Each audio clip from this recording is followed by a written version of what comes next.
Bé, bona nit o bona tarda.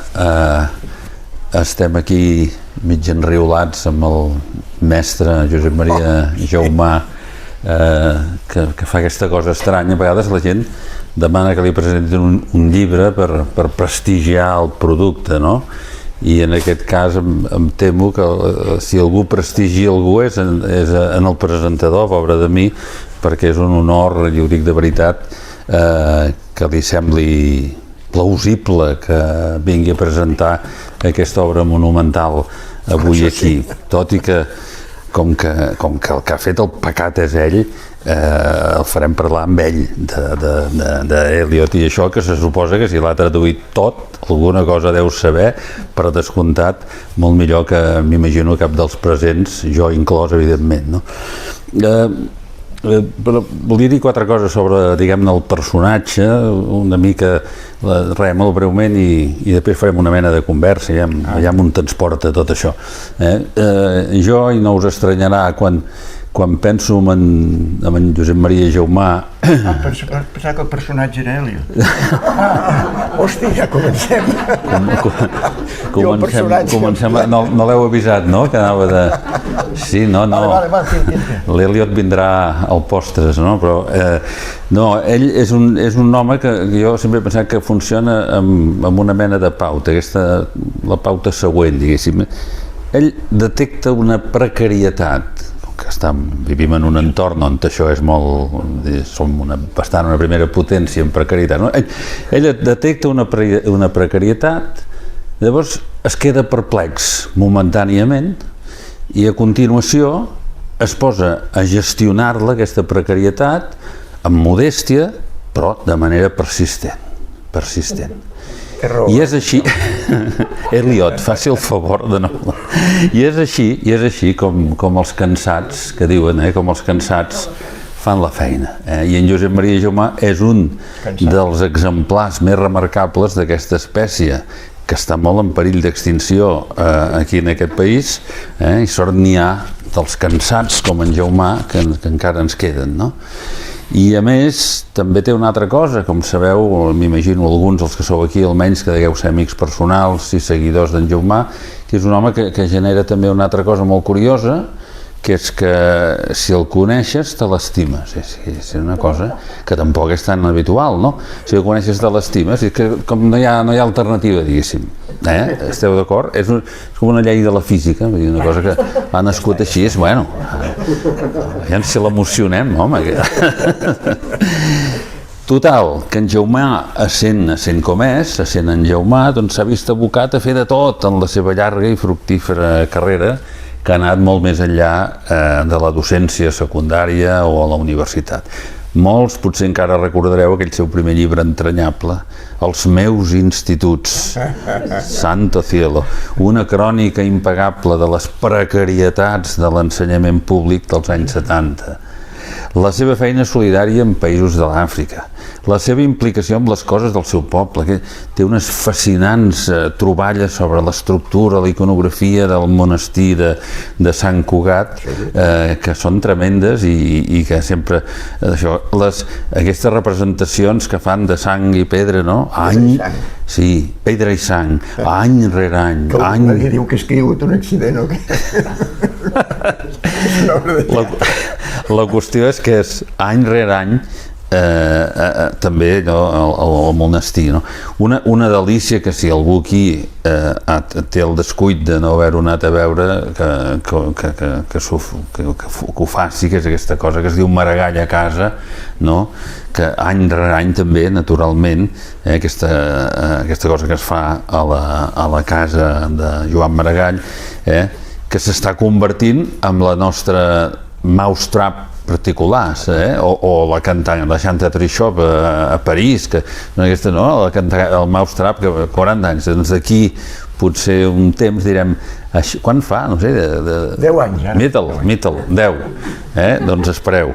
De moment ja en van 10, del Maragall a casa, etc. I l'altre dia vam sortir a la tele, no sé si abans d'ahir.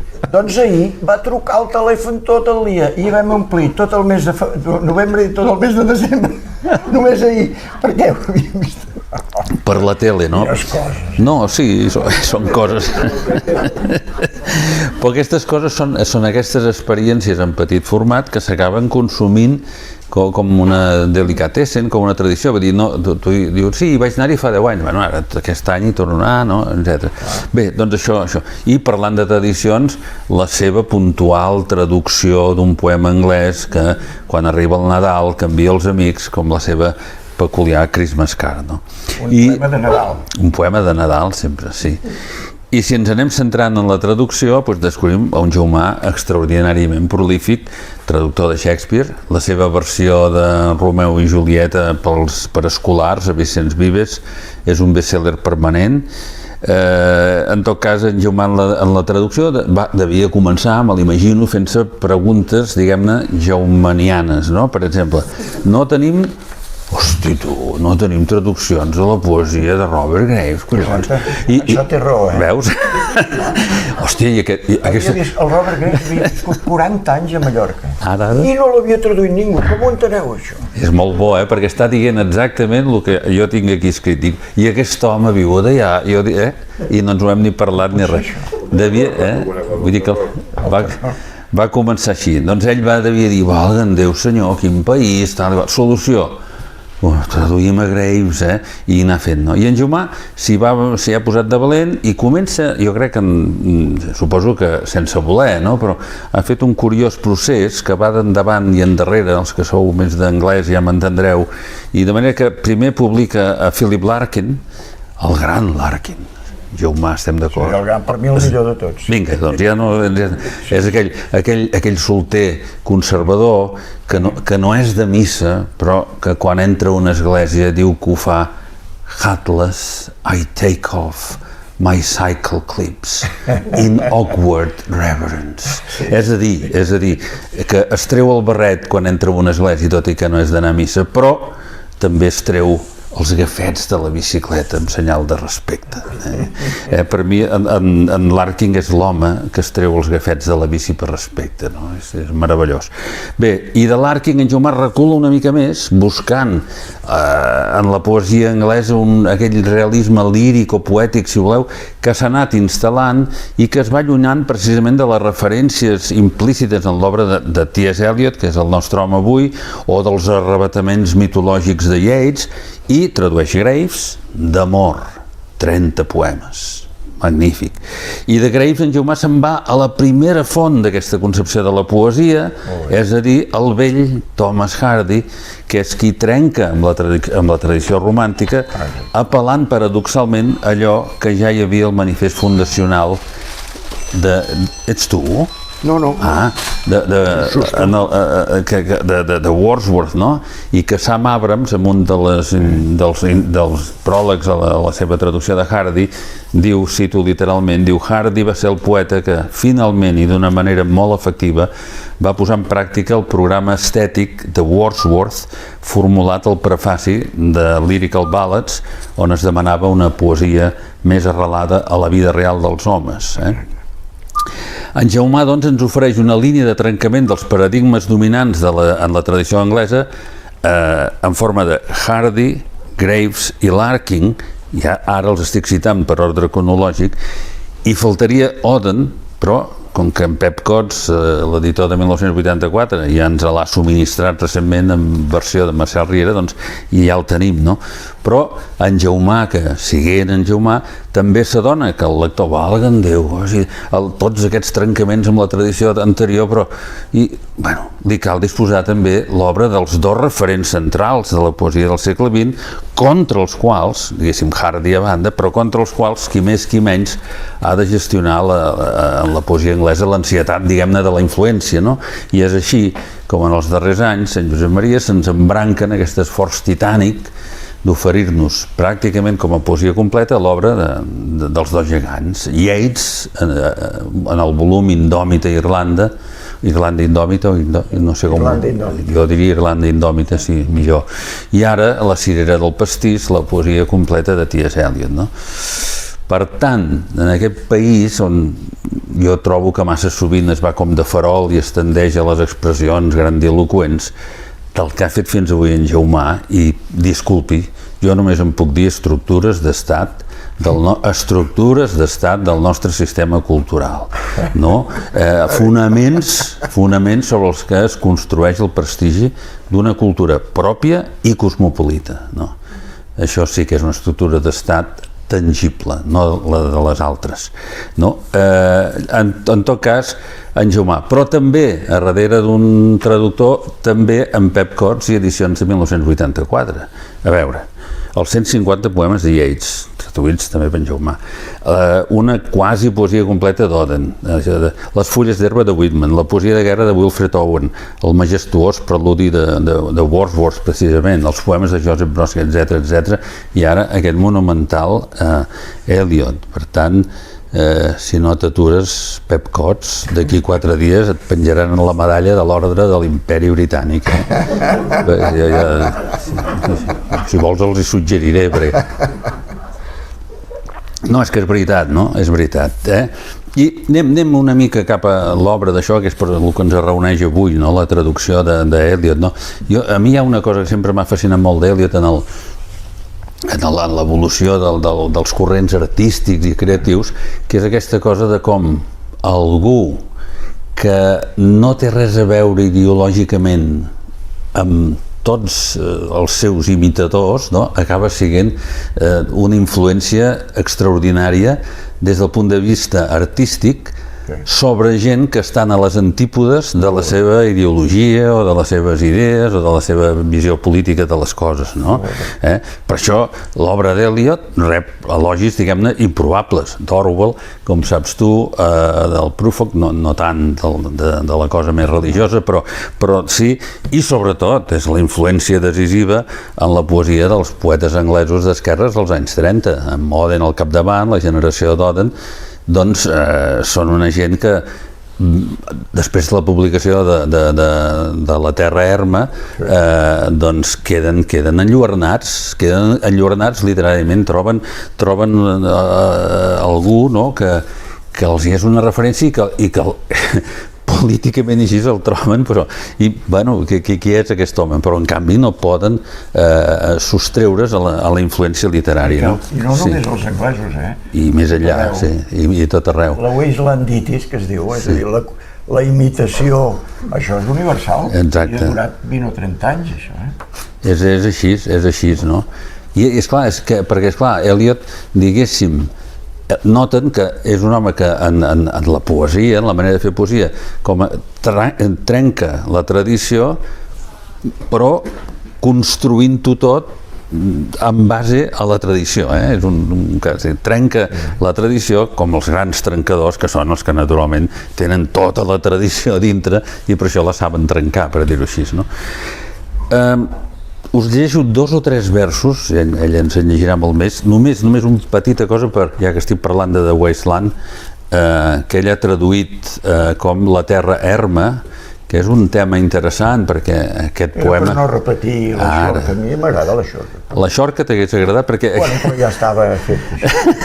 La Xorca és com ho va traduir l'Agustí Bartra, després en Joan Ferreter va traduir La Terra Gastada, i ara tenim La Terra Erma. La Terra Erma és exacta, jo trobo, com a traducció en molts sentits. La Rosa Laveroni ho havia traduït Erma. També la Laveroni Erma havia fet servir. Sí, però és buscar un equivalent, no? Sí. És a dir, en català anem creant l'espai semàntic complet de waste en català a base de traduccions de Beethoven. Doncs deixeu-me només perquè es vegi com, crec jo, no? Com aquesta traducció doncs flueix, llisca en català d'una manera finíssima, no? El començament del famós començament de La Terra Gastada en paraules d'en Jaumà: abril és el més cruel dels mesos, engendra lilàs en la terra morta, barreja memòria i desig, agita les arrels somortes amb pluja primaveral, no? Sembla que està fet originalment en català, això, esteu d'acord o no? Bé, doncs això és ja no hi vull entrar, però està ple de solucions. Al nivell d'allò de solucions aquestes que dius, hosti, com s'ho fan? Perquè aquests que traduïu poesia, no sé, jo sempre però com cony es pot fer això? I sempre troben solucions. N'hi ha una que m'ha encantat. Ara, a veure, Jaumà, aquí mateix, a la segona part de la d'això, no? Una solució d'aquestes de llenguatge col·loquial, no? Ell sap que en l'original, de fet, hi ha una cosa col·loquial, és el moment que estan dient good night, en fi, fan en lloc de dir good night, és una mena de cockney de Londres, good night, no sé què, diu good night, i en anglès diu ta-ta, que és una expressió molt típica, molt col·loquial en anglès per dir com adeu, ta-ta, i, per exemple, he vist alguna vegada alguna traducció en castellà, diuen ale o vale o no sé, i en Jaumà diu, com ho diu en Jaumà? Diu, no, espera, diu, bona nit, els que sou de pagès ja m'enteneu, bona nit, home, cony, traducció preciosa per dir good night, que ells no diuen good night, bona nit, i després aquest ta-ta el salva amb la mateixa entonació, no diu vale, no, diu, escrit a la catalana, és a dir, T-X-A-U, Ciao. Ho trobo boníssim. És el que diem, com si fos italià, no? Ciao. Sí, és que la gent a vegades ho diu, però és clar, ciao, amb TX, és fantàstic. Ta-ta, ja la té, igual que en anglès, és una solució meravellosa per això, és per donar-vos res. El ferreter aquest, jo havia posat bona nit, i vaig dir, a veure què posa el ferreter. I què posa? És del meu poble, és de Reus també. I ell diu, me va agradar la seva, però esclar, no em podia copiar. Bona nit, igual que en anglès com en anglès, good night, sense dir la D, doncs ell deia bona nit, està bé també, Home, està bé també, no, Jaumà, és molt més bona la teva, cony, no m'emprenyis ara, home, bona nit, això no existeix, en canvi bona nit, tothom ho diu a pagès, bona nit, és fantàstic, home. Per tant, total, que enhorabona. I li hem de passar ara una mica la paraula ja en en Jaumà, tindrem ocasió de comentar altres coses, no? I sobretot poder de veure com s'ha fet per barallar-se amb allò que, curiosament, no sé si ell se'n recorda, però el primer prologuista de les traduccions d'en Jaumà, que era l'estimat José María Valverde, en deia les pedanteries hermètiques d'Eliot. Això deia? Ahí lo dejo. On t'ho deia? En el teu pròleg de Graves o així. Doncs mira que ell també va traduir el mateix, Sí. M'he guiat bastant per ell, però no explicaré el que em penso massa, no? No, perquè vull dir, aquest poder és un punt de partida, no? Perquè tots associem una mica Eliot a la cosa hermètica a vegades, no? Aquesta poesia que necessita parella al cantó per això, però tu l'has traduït i l'has d'això. A veure, il·lumina'ns una mica, Jaumà. Bueno, el primer és, dona gust sentir un bon professor, perquè és que es veu de seguida. No solament perquè parla molt bé, sinó tot el que ha dit hi estic d'acord, I no ens havíem posat d'acord, És a dir, que jo sóc un tapaforats, jo no tinc cap interès de crear res, sinó veig un forat i intento tapar-lo, no? I m'han tocat aquests 4 o 5 o 6 forats, això que has dit tu, el Graves no l'havia traduït ningú, però com és possible això? El Yeats pràcticament no l'havia traduït ningú i és el millor poeta del segle XX, per mi sense discussió. Eliot és molt més famós, però el Yeats és immens, etc. Però estic d'acord amb moltes coses, en tot el que has dit, el Hardy com el pare de la poesia moderna, encara que després, per exemple, l'Eliot el deixava verd, però després se'n va penedir i va dir que no es publiqués més el que havia escrit sobre Hardy, perquè deia, només és un sentimental que només explica els seus problemes. Bueno, però ho fa d'una manera molt...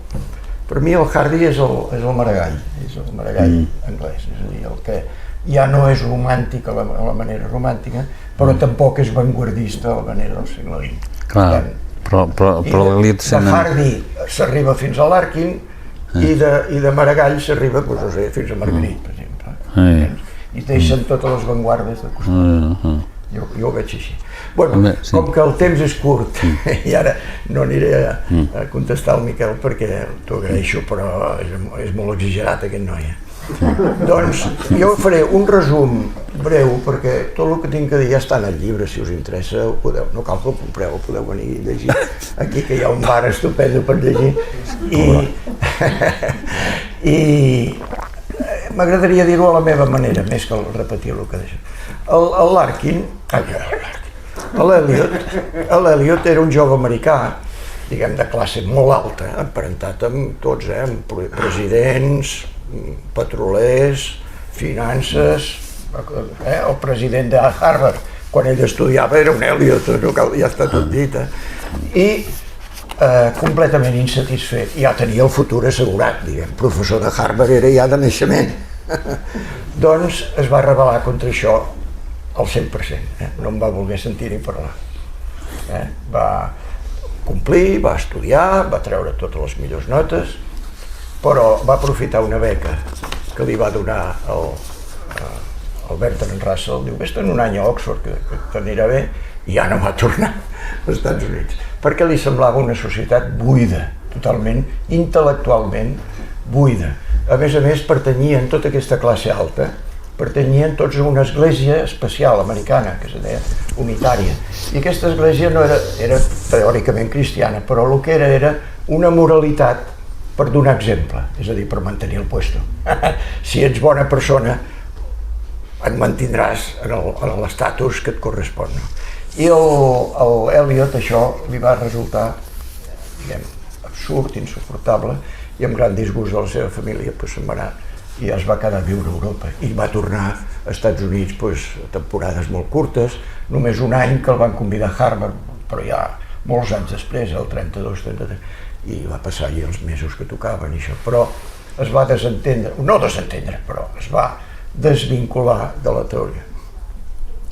O sigui, era un rebel en aquest sentit, que la poesia que s'escrivia als Estats Units abans que ell no anava enlloc. No coneixia Whitman, és estrany això, s'ho sabia tot, sabia llegir en sànscrit, a Harvard va aprendre a llegir en sànscrit, però en canvi no coneixia Whitman, però la poesia que es portava, doncs no. I llavors, la primera part del llibre és tota trobar un llenguatge nou completament anti-segle XIX, no sentimental, no fer uns artefactes que siguin bonics, que la gent digui, ai, que és maco això, res, d'això res, sinó dir la veritat de l'experiència humana en el segle XX. Dir la veritat, trobar un llenguatge que expressi el que realment vivim i no aquesta cosa maquillada, que és un aparador poètic de fer bonic, no?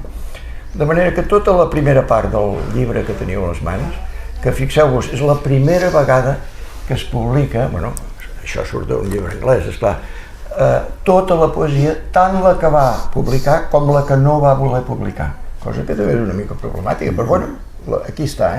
I aquest llibre, concretament, és la primera vegada, perquè en anglès no ho fan, i en castellà, que també ho han traduït, tampoc ho fan, i els altres idiomes no ho sé, perquè no he tingut ocasió de veure traduccions franceses d'això mateix, l'he posat en ordre cronològic, és a dir, que es veu, o s'hauria de veure, el lector hauria de veure, com va evolucionant des dels 16 anys, que hi ha els primers poemes aquí, a l'escola secundària, els poemes a la universitat, els poemes post-universitat, els poemes europeus, fins que no ho publica molt més tard, fins als 20 quants anys, l'any 17, doncs en tenia 29.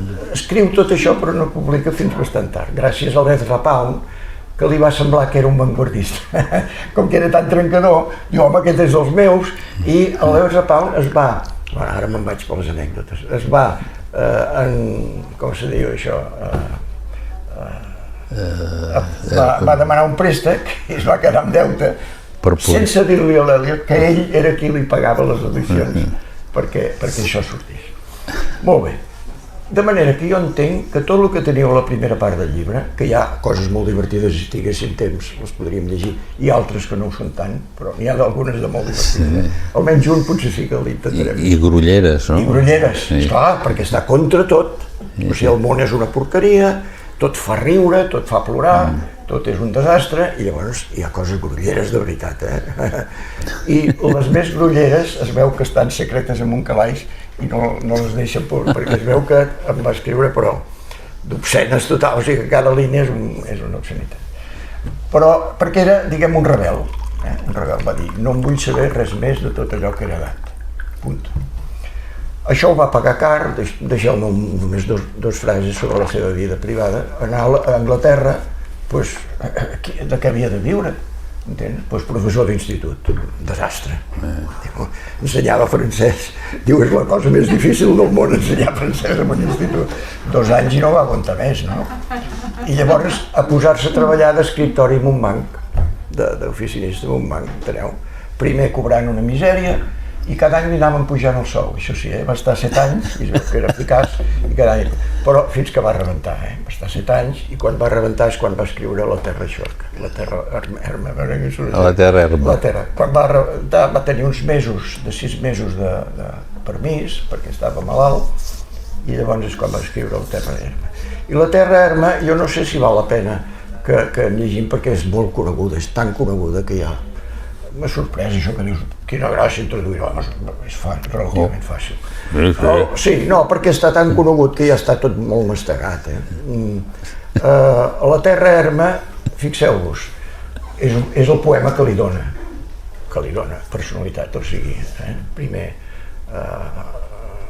és igual, el publica, primer a la seva pròpia revista, perquè mentre era al banc va crear una revista de literatura contemporània i després la publica als Estats Units gràcies a un advocat que és el mateix advocat que havia ajudat Yeats als Estats Units a difondre. I gràcies a això és el de l'editorial de Faber, és gràcies a això. I gràcies a l'èxit. És un poeta editor, esclar. Sí, gràcies a l'èxit de La terra erma, una editorial que era relativament petita en aquell moment, Faber i no sé què més, tenia un altre nom, diuen, home, aquest ens convé, i el posen de coeditor de l'editorial.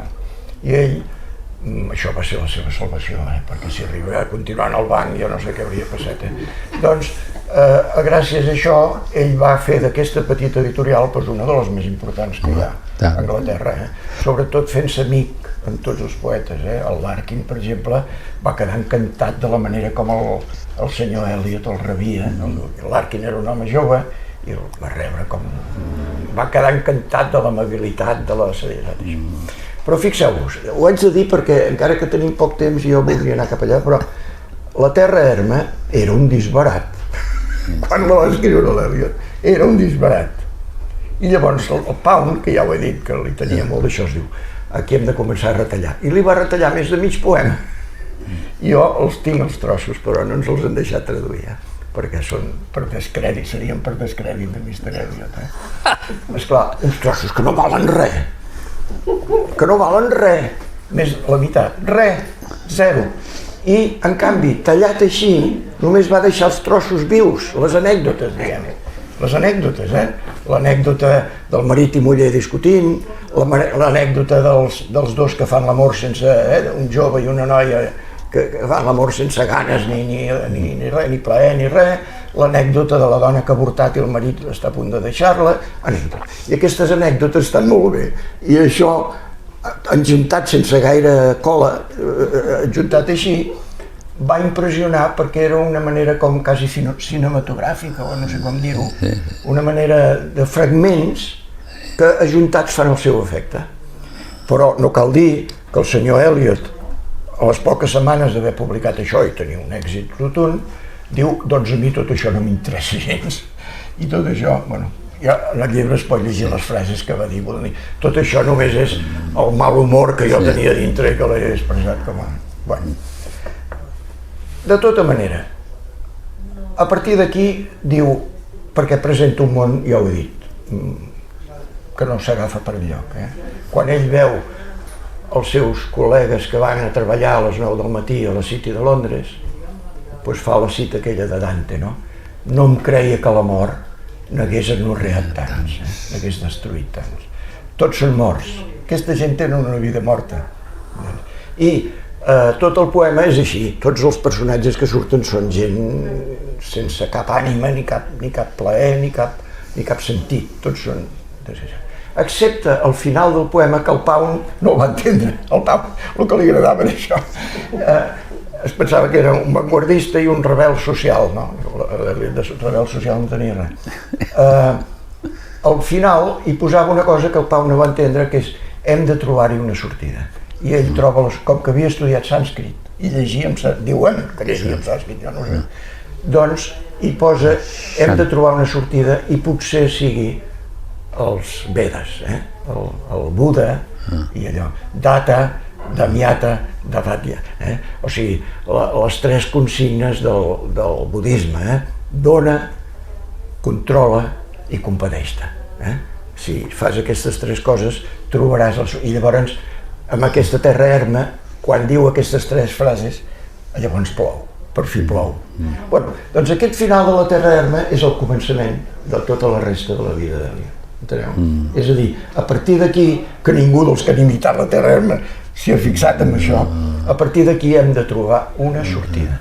Hem de trobar una sortida. No pot ser una societat que estigui mort-viventa.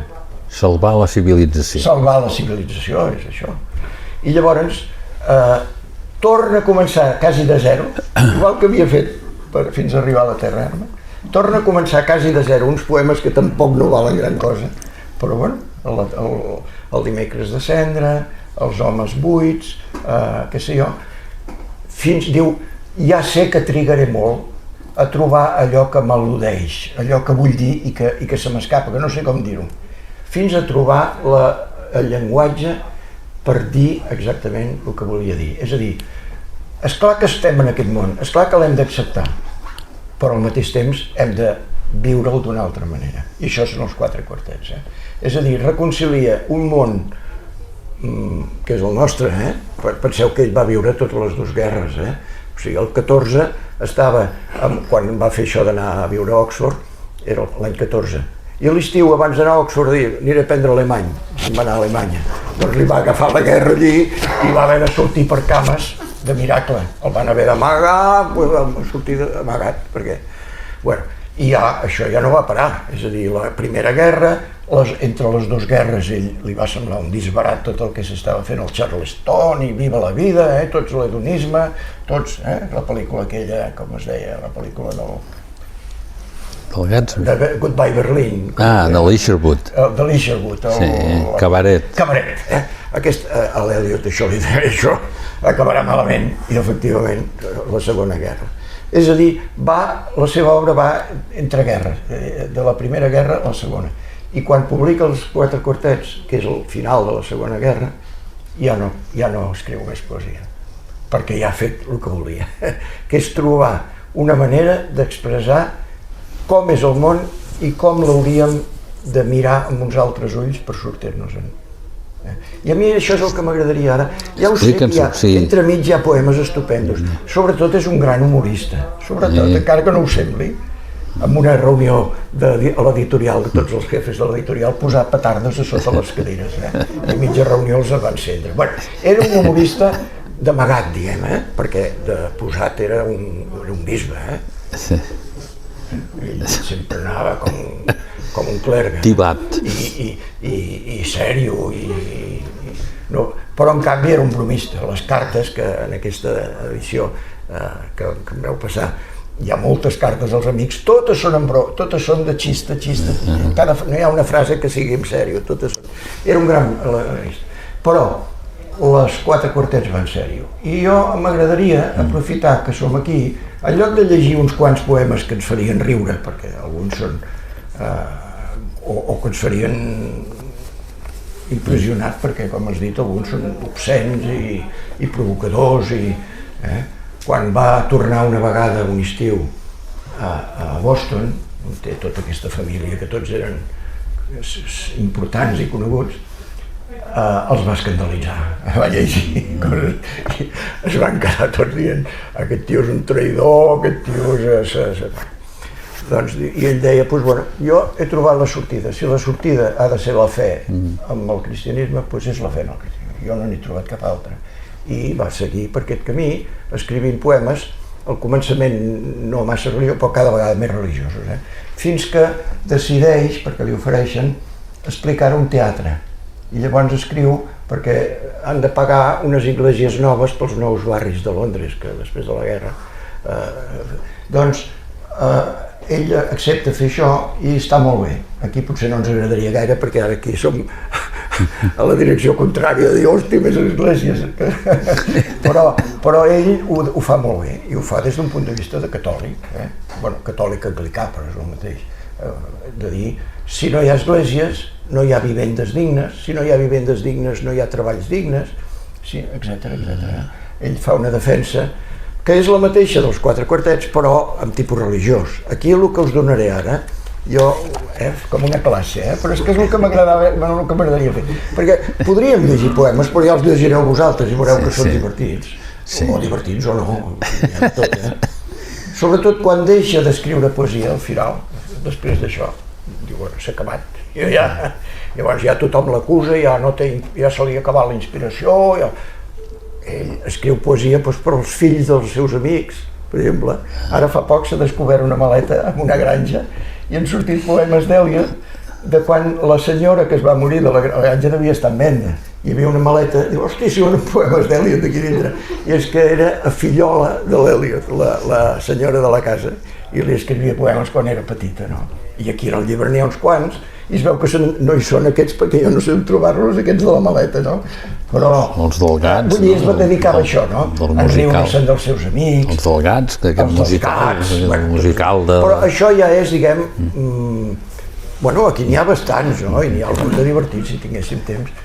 No, anem a la classe, va. Sí, anem a la classe, perquè aprofitem que el que a mi m'ha costat anys i anys d'entendre, jo m'agradaria, en pocs minuts, ajudar-vos a que si compreu el llibre ho pugueu entendre, perquè si no és per tirar el barret al foc, és que no, jo no entenc res, si no entenc res, què fem aquí? No? De manera que si voleu agafar-ne un, agafar el que us vagi bé, i si després me'ls torneu millor perquè a la setmana que ve tinc una altra presentació. Bueno, no, si no els tornaré a fer, això és igual. No, si us fa gràcia us els quedeu. Jo me'l quedaré. Sí, home. Mare meva, si són de les fotogràfies. Mireu, com que els quatre quartets van sortir de casualitat, perquè ell va escriure un poema llarg l'any 35, me sembla, i el va publicar com un poema llarg, com si no tingués res a veure amb res. Però així que comença la guerra, té la necessitat d'escriure un poema no patriòtic, però sobre Anglaterra. Ell diu el poema més patriòtic de la llengua anglesa. Bueno, jo no sé si és així. Però un poema sobre Anglaterra, per animar els anglesos que Anglaterra té unes arrels i tot això. I va tenir tant d'èxit, perquè durant la guerra aquestes coses la gent diu, oh, és el que necessitàvem. Tant d'èxit que va dir, hosti, doncs potser que ho completés, no? Ja en tinc un, ara tinc dos, i m'ha fet dos més perquè fessin joc. Ell mateix ho deia. Diu, no, si és una cosa formal, perquè facin joc. Quatre quartets, quatre vegades, com un quartet de música. Jo els he agafat només dos trossos, dos fragments, i no podrem llegir-los tots, me sembla, segons el temps, del primer i del segon. O sigui, el primer full, davant i darrere, és del primer, que és un quartet que es diu, bueno, és igual com se diu, Burnt Norton, que és el nom d'una casa cremada, una casa noble, que el seu propietari, borratxo al segle XVIII, estant ella dins, va cremar la casa i ell d'inclòs. I l'Eliot la va visitar amb una amiga de joventut, sense saber ni què era allò, ni què era casa, ni res. La va visitar i llavors aprofita per dir el que vol dir. La casa és una excusa.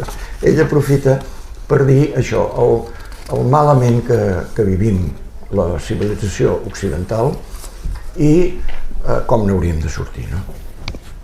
Començo. Són trossos agafats una mica a l'atzar, mira, perquè d'alguna manera s'havia de tallar, no? Aquí baix, volem dir, està parlant doncs d'aquí, la nostra vida, el gos de caça i el senglar perseguim com abans el seu designi. Aquí baix tots són baralles, tothom es baralla amb tothom, no?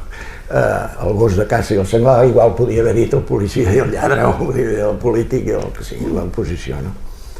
Diu, però reconciliats entre els estels. Mireu, en aquestes tres línies ja teniu tota la filosofia. Si mireu al cel, allí hi ha l'os, l'ossa, i el caçador, el gos i l'escorpí. Allí estan reconciliats. Aquests que aquí no paren de ballar-se, per què no mireu al cel i veieu que és possible estar en ordre i en reconciliació? Fixeu-vos, té un poema, m'allargo sempre més del compte, però té un poema que és molt impressionant. Hi ha un grup que són petits paisatges, són poemes petits. I el d'Escòcia, doncs agafa una plana dels Highlands, de les terres altes d'Escòcia, on hi havia hagut una batalla de les més sanguinàries del món, protestants contra catòlics, a finals del segle XVII. Va ser una escabatxina, una carnisseria. I l'Eliot, quasi sense dir res, diu, doncs ara, diu, a veure si se troba obert, en un mes diu, el camí serpenteja amb indiferència. Indiferència a l'antiga guerra. Ningú se'n recorda del que va passar aquí. El camí va tan tranquil per allí on hi havia. Doncs hem de ser capaços d'això, de veure que les dues coses són veritat. No només les guerres són veritat, sinó la possibilitat de deixar-les enrere i reconciliar-se. Un dels grans temes del poema, dels 4 quartets, és la reconciliació dels contraris. És a dir, si fossin capaços de reconciliar-se, no ja amb l'enemic, no, amb la situació, amb el lloc, amb nosaltres mateixos, sobretot. No entendre que la vida és un continu barallar-se per tirar endavant, no? Ell ja diu en algun lloc, si entenem que la vida és un continu créixer del jo, acumular jo, diu això surt ja de la terra erma, el món és un desert i és un infern. I quan deia allò de la City de Londres, tots aquests que van a treballar a les 9 del matí estan morts, són morts. No, es pensen que viuen, però són morts. Doncs vivim en una societat, en una civilització que ha d'aprendre que hi ha un ordre possible, no abandonant la vida real, no es tracta de viure a les estrelles, sinó que hi ha un ordre possible. Llavors tot el poema és això, trobant metàfores o símbols o exemples de com les coses que van molt malament podrien canviar totalment. Segueixo més ràpid. El punt immòbil del món que gira. Aquí tot el paràgraf és el mateix. Nosaltres som els que girem en una esfera i no parem de córrer. No parem de córrer al voltant de l'esfera. Per què no pensem que si ens movem és perquè hi ha un punt al centre de l'esfera? Això d'Aristòtil, no? L'origen del moviment és el centre. En canvi vivim com si no hi hagués centre. No ens igual, el centre no dona diners, el centre no interessa, no sabem què és. Doncs hem de pensar que hi ha un centre. Esclar, per Eliot és Déu. Però no és Déu, ja veureu, aquest poema està ple de molts altres exemples. El centre és allí on ens hem de trobar, que és nostre, és el centre del nostre moviment, no un centre que no té res a veure amb el nostre moviment. Aquest centre no és ni carnal, no és pròpiament com nosaltres, però tampoc és descarnat. Ni des d'on ni cap on. En el punt immòbil, allí hi ha la dansa. Allí és on el moviment de veritat es produeix. Ni aturada ni movent-se. I no en digueu fixesa, allí on passat i futur es reuneixen. Nosaltres tot ho veiem en perspectiva, això és passat, això vindrà. No, si tots estan a la mateixa caixa. És a dir, perquè això lliga amb la teoria de la literatura d'Eliot. Esclar que la literatura, tot el que escrivim està lligat a la seva època, a les seves condicions, això és inevitable, no? Però també està lligat amb un ordre de tota la gran literatura del món. És a dir, que si ara llegim un llibre que transforma la lectura de Shakespeare, Shakespeare queda transformat per a nosaltres. És a dir, no és una cosa passada i quieta, sinó que el llegim diferent, perquè en l'hem après a llegir diferent. És a dir, que no hi ha passat i futur, el passat i el futur s'interconnecten i això. Entens? En el moment en què dividim les coses, això és teu, això és meu, això és el centre, això és el... No, el passat i el futur juguen alhora. Bueno, no sé si m'allargo. On soc ara? Ni moviment. Si no fos ni moviment des de ni cap a, ni accessió ni descens. Si no fos pel punt immòbil, no hi hauria dansa i només hi ha dansa. La dansa és la veritat. Només puc dir que hem estat allí, però no sé dir on, i no puc dir quant de temps, perquè això seria col·locar-lo en el temps. Hem d'aprendre a veure les coses, no en abstracte, però com si no estiguessin lligades al temps. de dir, això va passar l'any... No, va passar, però encara...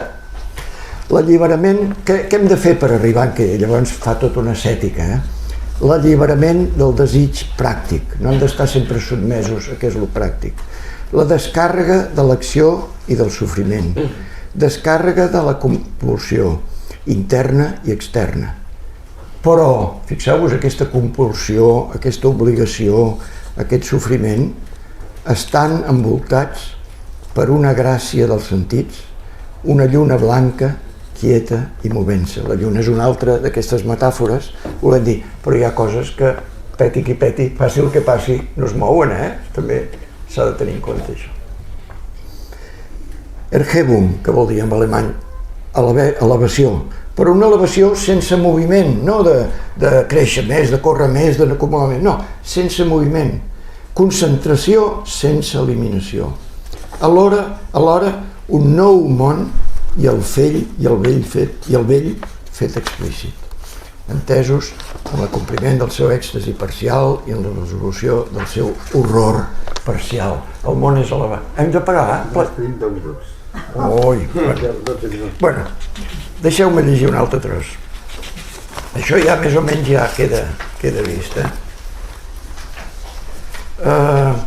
Fixeu-vos, el 4, tots aquests 4 quartets, tots estan estructurats igual. Ja ho diu ell, diu perquè així és més còmode, ja sé el que haig de posar en cada part, no? I la quarta part sempre li toca ser la lírica. Temps i campana han enterrat el jorn, és a dir, s'ha acabat el dia, s'ha acabat la llum. El núvol negre s'emporta el sol. I llavors es pregunta, es girarà el girasol cap a nosaltres? Si no hi ha sol, fixeu-vos, totes les preguntes són, i nosaltres, què hi pintarem a la nit? Quin sentit té la nostra? Baixarà i s'inclinarà la clemàtida cap a nosaltres? Circell i branquilló s'arraparan i es fixaran? Els glaçats dits del peix es cargolaran doblegant-se damunt nostre. La naturalesa ens abandonarà perquè s'ha anat el sol o seguirà tenint-nos en compte. Després de l'ala de l'alció, ara no tinc temps d'explicar, és un ocell que mitològic, real, però que la mitologia fa que encalmi el mar. Ha replicat llum a la llum i està silent. La llum és encara el punt immòbil del món que gira. Encara que sigui de nit, aquella llum que és la llum. Com que... Mireu, el número 5 llegiré només perquè si només tinc uns minuts. A la línia 4. Sols per la forma, per l'ordre, poden les paraules o la música assolir la quietud, com un gerro xinès continua movent-se perpètuament en la seva quietud. És fantàstica aquesta metàfora. El gerro xinès sembla que estigui viu, sembla que pugui ballar, precisament perquè és tan ben fet, tan ordenat, no? I la frase quarta, començant pel final, i tot és sempre ara. La vida sempre és el moment. I aquest moment és el que hem d'entendre, que no l'entenem. No? Pensem que el moment és que tenim pressa, el moment és que tenim urgències, el moment és que tenim obligacions, doncs no. Llavors, la segona part està tret del quartet segon, que és aquest que us dic d'Anglaterra, i treu una escena molt bonica del segle XVII dels seus avantpassats. Ell a mi va de visita al poble dels seus avantpassats, que és un poblet de no res, nosaltres hi vam ser, i l'única botiga que hi havia vam dir que tenen un llibre d'Eliot i no sabien qui era. Un poblet de no res, però és on està enterrat. I llavors treu això que està en cursiva, que és d'un Eliot del segle XVI, avantpassat seu, que era un renaixentista, i ho aprofita per dir això. És a dir, la vida, fixeu-vos, al final de tot aquest gran paràgraf, aquella pobra gent, doncs, eren molt pobres i molt ignorants, no? Però portaven cap al final, les últimes 7 o 8 línies d'aquest d'això, l'alegria d'aquells que són fa temps sota terra. Aquells homes ballaven, bevien, estaven contents, però són sota terra. Les dues coses tampoc estan separades. El fet d'estar a sota terra i aquella alegria que encara recordem no són dues coses diferents. Marcaven el ritme de la dansa com el del seu viure en les estacions de la vida, el temps de les estacions i de les constel·lacions, el temps de munyir, el temps de la collita. No em diguis que és el meu, hosti. El temps d'aparellar-se, el temps de dona, home i dona, i el dels animals, peus alçant-se i caient, menjant i bevent, fems i mort. És aquest, no hem de tenir por ni de la mort, ni dels fems, ni de l'obscenitat, ni de... Tot és allò d'Emerson, no? El món és únic, no hi ha molts mons diferents, tot va lligat, tot va lligat. I si ho deslligem i diem, no, però el que toca ara és la ideologia no sé quantos, ja està, ja hi som. Ja hi haurà els enemics de seguida, automàticament crees conflictes. En canvi, si t'adones que tot va lligat, jo és el que volia que entenguéssiu. A veure si arribo una mica fins al final, perquè... I llavors el món a la vora d'un fangar, diu el món és un fangar on els peus no estan segurs, nosaltres vivim en un món que no és segur, amenaçats per monstres, etc. No em feu escoltar la saviesa dels ancians. Aquesta saviesa que hem acumulat no val res.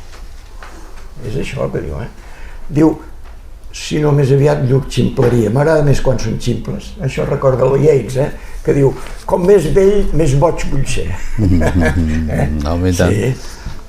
No em vull, sinó més aviat llur ximpleria. Llur por, la por i el deliri, la por d'estar posseïts, etc.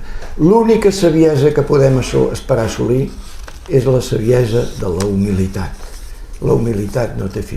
Per aprendre a viure d'aquesta nova manera cal ser molt humil i no molt ambiciós, perquè és quan ho espatllem. Haig de saltar-m'ho perquè no tinc més remei. Aquí fa tota una llista de tota la gent que es creuen que estan vius i estan morts, el sol i la lluna, l'almanac de la noblesa, la Gazeta de la Borsa, el directori de la City de Londres, el sentit està congelat, el motiu de l'acció està perdut. I llavors fa dues comparacions molt boniques, com un teatre quan apaguen les llums i el metro quan se queda parat en un túnel. És molt bonic, Diu, vivim com en un metro parat en un túnel. L'última pàgina, em sembla que és. Llegim aquesta última i acabem. Quan el metro es para a dintre un túnel, la gent no sap què fer, no? La conversa s'inicia i s'esvaeix lentament fins al silenci.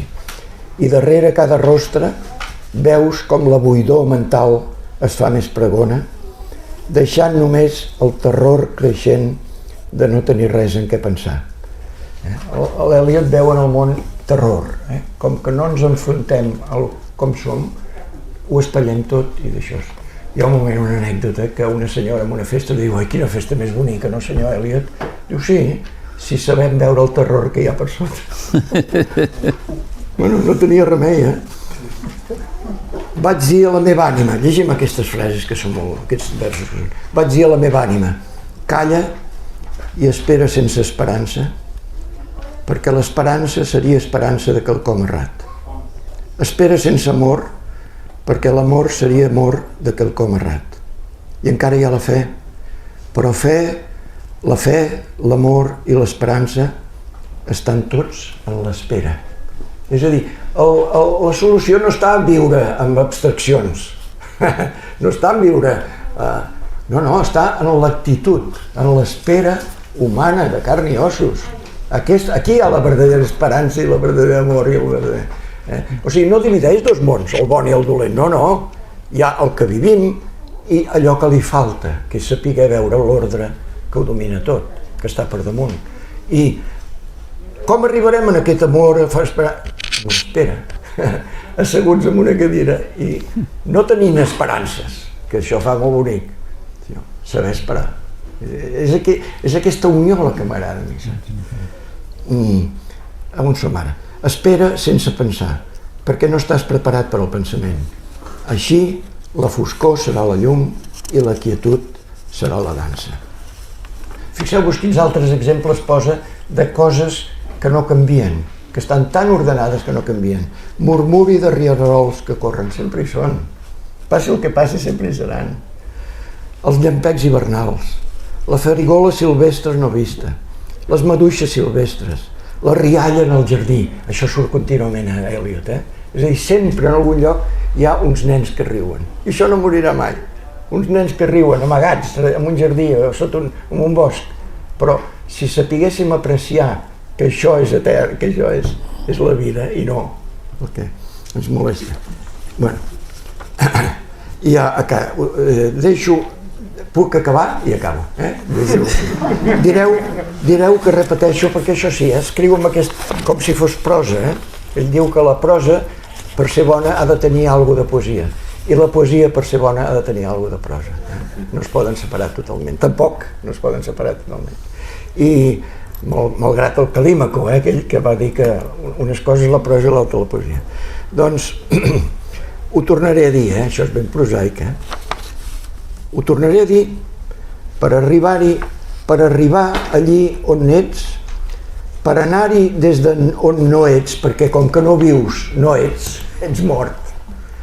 Per arribar allí on ets tu mateix, has d'anar per un camí en què no hi ha èxtasi. No és qüestió d'èxtasis i de contemplacions absurdes, abstractes, no. Has d'anar per la paciència, per l'espera, per la humilitat. Per arribar al que no saps, has d'anar per un camí que és el camí de l'ignorància, Sòcrates, una mica això. Per posseir el que no posseeixes, has d'anar pel camí de la despossessió. Hem de fer enrere del tot el que tenim ficat, que és la vida. Tirar enrere i recomençar amb aquest altre esperit, diguem. I el que no saps és l'única cosa que saps, i el que posseeixes és el que no posseeixes. Tu et penses que tens coses i et falta precisament el que hauries de tenir. I allí on ets és allí on no ets. Això ve del gran poeta del segle XVII, aquests, se'n recordaran, el John Donne, que en un sermó diu, jo us estic parlant, però jo no estic totalment aquí. No creieu que jo sóc aquest que hi ha a dalt de la trona, esclar que ho sóc, però sóc un altre també, que us estic dient coses que estan fora de mi, no? Punt important a Eliot, no? L'emoció i la raó, que és en Donne, no? És de ve d'en Donne, sense l'Eliot no parlaríem de John Donne. Tot el que ve darrere Shakespeare és el que més li agrada. El XVII, que és una època de confusió, perquè és allò, filòsofi, com és? Hem perdut la noció de cap on anem. I llavors s'agafaven els sentits. I llavors el teatre. I aquesta frase, i en el meu final... Esclar, és el mateix. És a dir, jo no sóc el que sóc ara. No, el que era això que he dit de la literatura, en el meu final i el meu principi. El que visc ara afecta a quan vaig néixer. I quan a la gent... Mireu, quan posem les dates d'una persona, posem les de la mort, les del naixement i la mort tocant-se. Sembla que no vol dir res això, però és que estan tocant-se. Aquell nen que neix és el mateix i l'un ens fa veure l'altre. En la meva fi i el meu principi. En la meva fi i el meu principi. Bueno, ja us he fet. No es pot acabar millor. Escolta, va, que diu que hem de marxar. Gràcies, Gemma. Molt bé. Molt bé, molt bé.